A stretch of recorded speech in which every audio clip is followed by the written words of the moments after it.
आज हमारा टॉपिक है फेज़ ऑफ एसी, जो कि चैप्टर 15 का फर्स्ट लेक्चर है। अल्टरनेटिंग करंट के मुतालिक है। फेज़ ऑफ एसी को समझने के लिए हमें सबसे पहले एक फार्मूला पता होना चाहिए, जो कि है अल्टरनेटिंग वोल्टेज। अल्टरनेटिंग वोल्टेज क्या होती है? जो कि चेंज होती रहती है, कांस्टेंट नहीं होती, इसीलिए हम इसको अल्टरनेटिंग वोल्टेज कहते हैं। इसका फार्मूला ये है, V is equal to V M sine omega T. V M यहाँ पे मैक्सिमम वोल्टेज है और साइन एंगल को कहते हैं, और ओमेगा टी हमने पीछे पढ़ा है। V is equal to V M sine theta.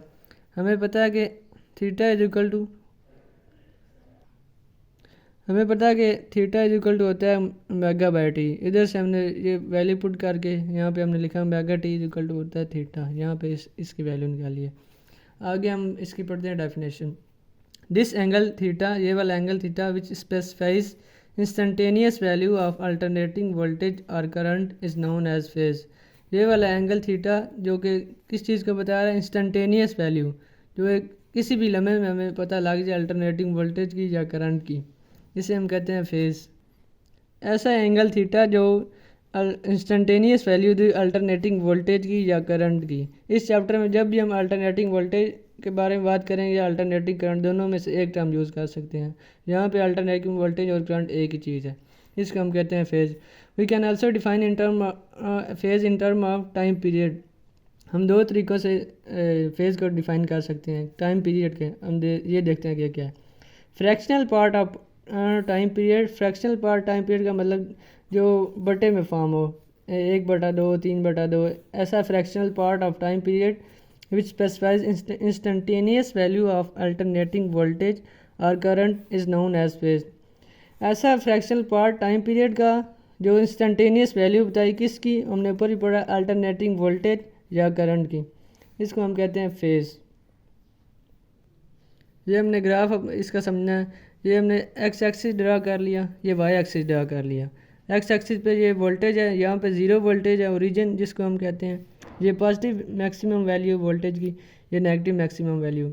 यहाँ पे हमें पता कि ये ज़ीरो होता है, ये पाई/2 होता है, ये पाई होता है, ये 3/2 होता है, और ये 2 पाई होता है। और इसी तरह हम टाइम पीरियड में भी हमने दो तरीक़ों से डिफाइन करना है, इसीलिए यहाँ 0 टाइम पीरियड होता है 0 सेकेंड, यहाँ T/4, यहाँ T/2, यहाँ 3T/4, और यहाँ पे T। इसीलिए हम ग्राफ ड्रा करते हैं। अभी यहाँ से पहले पॉजिटिव मैक्सिमम वाली वोल्टेज ड्रा की, यहाँ से यहाँ तक ये किसकी साइड में आ रहा है, मतलब पाई/2 के सामने आ रहा है, या T/4 के। हम देखेंगे सवाल आता है कि पहली मैक्सिमम वोल्टेज की वैल्यू कौन से टाइम पीरियड या कौन से एंगल पे होगी। हम बताएंगे T/4 पे होगी, क्योंकि जिसके सामने बढ़ना है, या पाई/2 की होगी। आगे हम ड्रा करते हैं, फिर नीचे लाएं इसको। इसकी आगे वाली ज़ीरो वैल्यू कहाँ पे होगी? पाई पे होगी या T/2 पे होगी।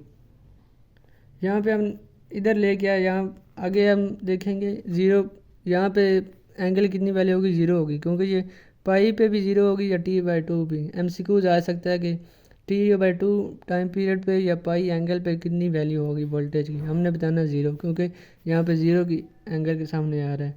उसके बाद फिर हम ये नेगेटिव, हमें एक MCQ एक और आता है कि maximum value, negative maximum value कौन से एंगल या कौन से फ्रैक्शनल टाइम पीरियड पे होगी।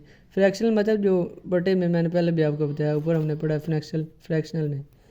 ये हमने इधर ड्रा किया ना, मैक्सिमम के सामने यहाँ पे ड्रा किया यूँ करके, और ये 3T/4 और 3पाई/2 के सामने, ये हमारा MCQ का आंसर आ गया। ये किसके सामने होगी? 3T/4 या 3पाई/2। इस तरह फिर हमने ग्राफ को मज़ीद एक्सटेंड कर लिया।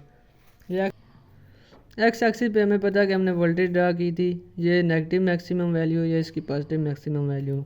ये यहाँ पे एक्स एक्सिस पे हमने एंगल ड्रा किया था, ये वाई एक्सिस पे वोल्टेज ड्रा की थी। समझ आ गई? अब इसको डिस्क्राइब करते हैं, वर्डिंग में लिखते हैं।